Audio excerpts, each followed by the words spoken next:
Alloh subhanahu va taolo ba'zi bir odamlardan so'rar ekan qiyomat kunidagi, "Hoy bandam, meni biror marotaba erkalatganmisan? Ey Robbim, sen olamlarning Robbisi bo'lsin. Mulukut dunyo va axiro, dunyo va oxiratning egasi bo'lsin. Qanday seni erkalatiladi?" Shunda Alloh taolo aytar ekanki, "Meni 99 ta ismi sifatim bor. Shu 99 ta ismi sifatimni hech bo'lmasa 10 tasini aytganingda edi, men erkalanardim." Ben erkalanardim. Necha yil umr kechirding? 70 yil, 80 yil umr kechiribman.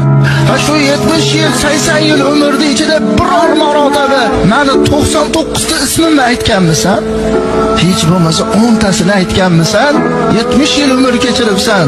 Agar sen menga hech bo'lmasa 99 ta ismi sifatimdan 10 tasini bo'lsa ham aytib, "Ey Robbim, ber" deganingda, men erkalanib farishtalarga aytardim, "O bandamni qaragin, bir maqsadi bor ekan, mendan bir so'rashligi bor ekanki, ismlarimni aytib turibdi, guvoh bo'linglar, nima so'rasa beraman" deb Alloh taolo turib olar.